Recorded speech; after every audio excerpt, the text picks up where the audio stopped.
Assalamualaikum warahmatullahi wabarakatuh. Sekarang antum bersama dengan Mukadimah Haslinda dalam subjek pendidikan jasmani dan kesihatan. Apa khabar anak-anak tahun 1 MUAS? Hari ini kita akan sambung pelajaran kita unit 3 tarian pahlawan. Okey, unit 3 tarian pahlawan.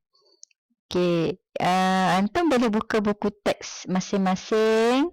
Buku teks pendidikan jasmani dan kesihatan muka surat 23 dan 24.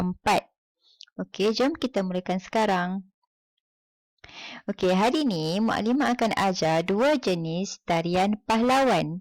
Tarian pahlawan yang pertama ialah bunga berkembang.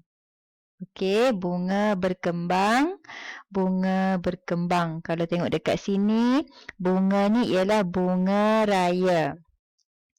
Okey, kita nak tengok macam mana bunga ini berkembang. Okey, manakala yang kedua ialah si rama-rama. Okey, kita nak tengok macam mana perubahan sehinggalah ia menjadi seekor rama-rama yang cantik. Okey, sekarang kita pergi kepada bunga berkembang. Okey, ini ada lima langkah, 5 step bunga berkembang. Ini yang pertama. Mukadimah harap antum boleh buat pergerakan seperti mana bunga yang masih menguncup. Okey, yang masih belum berkembang. Okey, itu dia cara dia duduk. Okey, antum boleh buat masing-masing dekat rumah. Okey, ini yang pertama. Yang kedua, dia telah membuka kelopak dia sedikit demi sedikit. Tengok dekat atas tu, kelopak terbuka sedikit demi sedikit. Tengok pergerakan dia. Dia mengangkat sedikit tangan dia. Okey, antum boleh cuba buat. Okey, yang ketiga, bunga telah pun mekar. Tengok dia mendepa tangannya. Okey, bunga menjadi mekar.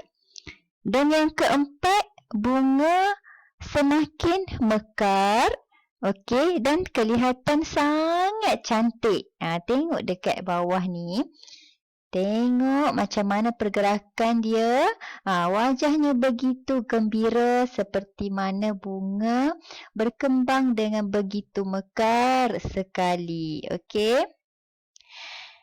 Dan yang kelima, bunga kembali menguncup semula. Okey.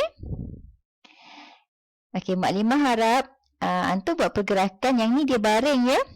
Dia baring, kemudian dia memeluk lutut dia. Okey. Kemudian, tarian pahlawan yang kedua, si rama-rama. Kita tengok macam mana dia bertukar menjadi rama-rama yang cantik. Yang pertama, okey. Yang pertama, dia belum jadi rama-rama. Tapi dia masih seekor ulat yang keluar daripada telur dia. Okey, jadi yang ni, kat atas ni telur ulat ni. Okey. Dia keluar. Tengok macam mana dia buat pergerakan. Mukadimah harap antum buat pergerakan. Dia mengangkat kedua-dua tangannya sambil duduk. Yang kedua, ulat berjalan. Okey, ulat tadi yang keluar daripada telur dia berjalan. Okey, antum boleh buat pergerakan dia macam ni cara ulat berjalan. Okey, dia mengangkat badan dia. Yang ketiga, ulat tadi duduk membuat kepompong. Okey, membuat kelonsong dia sendiri. Kemudian dia duduk di dalam ini seberapa lama. Okey, tengok. Dia tidur. Okey, dia tidur. Antum buat pergerakan seperti mana ulat di dalam kelonsong dia. Kemudian yang keempat, ulat tadi telah keluar daripada kelonsong dia menjadi seekor rama-rama. Okey, tengok macam mana Antum boleh mendepakan tangan seolah-olah antum seperti seekor rama-rama yang cantik. Dan yang kelima, rama-rama tadi terbang bebas di udara. Okey, dia mengepak-ngepakkan sayap dia. Okey, Mak Limah harap antum faham kedua-dua tarian pahlawan tadi. Okey. Sekarang, tugasan antum, buku aktiviti pendidikan jasmani dan kesihatan, muka surat 14 dan 15. Okey, ini dia muka surat 14. Mak Limah akan bacakan arahan. Padankan aksi mengikut bentuk bunga. Okey, tengok yang pertama. Dia buat aksi begini. Pergerakan dia macam ni. Jadi yang mana satu bunga yang mewakili pergerakan macam ni, antum suaikan menggunakan pembaris. Okey, ada 5 semua. Okey, 5 pergerakan. Okey, suai menggunakan pembaris.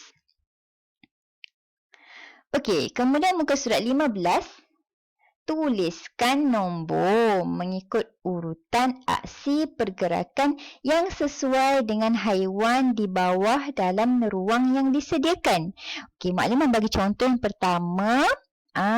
Tengok ni macam mana dia buat pergerakan dia. Antum tengok pergerakan macam ni. Ulat yang mana satu? A atau B atau C atau D atau E, letakkan di dalam kotak. Okey? Baiklah, itu sahaja untuk minggu ini. Semoga antum semua dapat menjawab tugasan dengan baik. Okey, Assalamualaikum warahmatullahi wabarakatuh.